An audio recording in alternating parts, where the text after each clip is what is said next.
Hi friends, ಇವತ್ತಿನ ವಿಡಿಯೋದಲ್ಲಿ ಅಕ್ಕಿ ಉದ್ದಿನ ಬೇಳೆ ಏನನ್ನು ಬಳಸದೆ ದಿಢೀರಂತ ಆಗಂತ ಸಾಫ್ಟ್ ದೋಸೆ ಹೇಗೆ ಮಾಡೋದಂತ ಹೇಳ್ಕೊಡ್ತೀನಿ. ನಾನಿಲ್ಲಿ ಒಂದು ಮಿಕ್ಸರ್ ಜಾರ್ ತೊಗೊಂಡು 1 ಕಪ್ ಆಗಷ್ಟು ರವೆ ತೊಗೊಂಡಿದ್ದೀನಿ. ಮೀಡಿಯಮ್ ರವೆ ತೊಗೊಂಡಿದ್ದೀನಿ. ನೀವು ಬೇಕಾದರೆ ಚಿರೋಟಿ ರವೆ ಬೇಕಾದರೂ ತೊಗೋಬೋದು. ಮತ್ತು 2 ಆಲೂಗೆಡ್ಡೆಯನ್ನು ಬೇಯಿಸಿ ಸ್ಮ್ಯಾಶ್ ಮಾಡಿ ಹಾಕೋತಾ ಇದ್ದೀನಿ. ಮತ್ತು 2 ಟೇಬಲ್ ಸ್ಪೂನ್ ಆಗಷ್ಟು ಮೊಸರು, ಒಂದು ಸ್ವಲ್ಪ ಉಪ್ಪು, ಸ್ವಲ್ಪ ನೀರು ಹಾಕಿ ನೀಟಾಗಿ ಗ್ರೈಂಡ್ ಮಾಡ್ಕೊಬೇಕು. ನೋಡಿ, ಈ ಥರ ಗ್ರೈಂಡ್ ಮಾಡ್ಕೊಬೇಕು. ಫೈನ್ ಪೇಸ್ಟ್ ಆಗಬೇಕು, ತರಿ ಇರಬಾರ್ದು, ನುಣ್ಣಗೆ ರುಬ್ಕೊಳ್ಳಿ.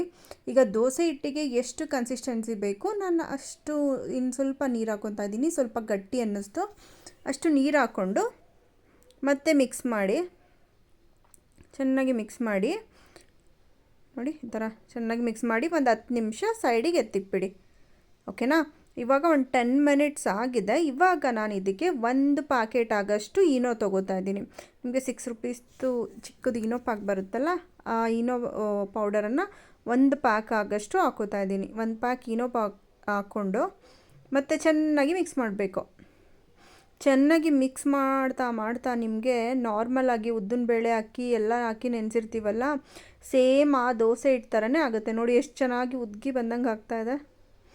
ಈನೋ ಹಾಕಿ ಮಿಕ್ಸ್ ಮಾಡ್ತಿದ್ದಂಗೆ ಆ ಥರ ಆಗುತ್ತೆ. ನೋಡಿ, ನಾರ್ಮಲ್ ದೋಸೆ ಮಾಡ್ತೀವಲ್ಲ ಆ ದೋಸೆ ಇಡ್ತೀರನೇ ಆಗಿಬಿಡ್ತು. ಇವಾಗ ಹೆಂಚನ್ನ ಕಾಯಕ್ಕಿಟ್ಟಿದ್ದೀನಿ. ದೋಸೆ ಹಾಕ್ಕೊಳ್ಳೋಣ. ಜಾಸ್ತಿ ಬರಿಬೇಡಿ, ಲೈಕ್ ಸಡ್ ದೋಸೆ ಥರ ಹಾಕ್ಕೊಬೇಕು. ಸೌಟ್ ಹಾಕಿ ತುಂಬ ಸ್ಪ್ರೆಡ್ ಮಾಡಿಬಿಡಿ. ನೀವು ಬೇಕಾದ್ರೆ ಇದು ಮಸಾಲೆ ದೋಸೆ ಥರನೂ ಹಾಕ್ಕೊಂಡ್ರು ಅದು ತೆಳ್ಳಗೆ ಚೆನ್ನಾಗಿ ಬರುತ್ತೆ. ಈ ಥರ ದೋಸೆ ಹಾಕ್ಕೊಂಡು ನೋಡಿ ಎಷ್ಟು ಚೆನ್ನಾಗಿ ತೂತು ಬರ್ತಾ ಇದೆ ಅಲ್ವಾ? ಈ ಥರ ಬಂದರೆ ಫುಲ್ ಸಾಫ್ಟ್ ಆಗಿದೆ ಅಂತಲೇ ಅರ್ಥ.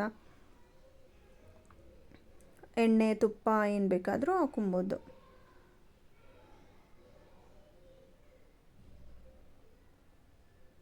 ನೋಡಿ, ಫುಲ್ಲ ಸಾಫ್ಟಾಗಿರೋಂಥ ದೋಸೆ ಆಗುತ್ತೆ. ದಿಢೀರಂತ ಕ್ವಿಕ್ಕಾಗಿ ಮಾಡ್ಕೊಬೋದು ಫ್ರೆಂಡ್ಸ್. ಯಾವುದೇ ರೀತಿಯಾದ ನೆನೆಸೋದು ಇದು ಮಾಡೋದು ಏನೂ ಇಲ್ಲ. ಆಲೂಗೆಡ್ಡೆ ಒಂದು ಬೇಯಿಸಿ ಇದು ಮಾಡ್ಕೊಂಬಿಟ್ರೆ ಎಷ್ಟು ಕ್ವಿಕ್ಕಾಗಿ ಆಗುತ್ತೆ ಗೊತ್ತಾ? ನೋಡಿ, ಕಲ್ಲರ್ ಸಹ ಎಷ್ಟು ಚೆನ್ನಾಗಿ ಬಂದಿದೆ. ನಾರ್ಮಲ್ ದೋಸೆ ಥರನೇ ಫುಲ್ಲು ಕೆಂಪಗೆ ಬರುತ್ತೆ ದೋಸೆ. ಆ್ಯಂಡ್ ನೀವಿನ್ನೂ ನನ್ನ ಚಾನಲ್ಗೆ ಸಬ್ಸ್ಕ್ರೈಬ್ ಮಾಡಿಲ್ಲ ಅಂದರೆ please subscribe to my channel and support me. ಇದೇ ಥರ ಒಳ್ಳೊಳ್ಳೆ ರೆಸಿಪೀಸ್, ಕಿಚನ್ ಟಿಪ್ಸ್ ಎಲ್ಲ ಹಾಕ್ತಾಯಿರ್ತೀನಿ. ನೋಡಿ, ಈ ಥರ ಎಲ್ಲ ದೋಸೆ ಹಾಕ್ಕೊಂಡ್ರೆ ರೆಡಿ ಆಯಿತು. ನೆಕ್ಸ್ಟ್ ಬ್ಲಾಗಲ್ಲಿ ಸಿಗ್ತೀನಿ. ಬಾಯ್.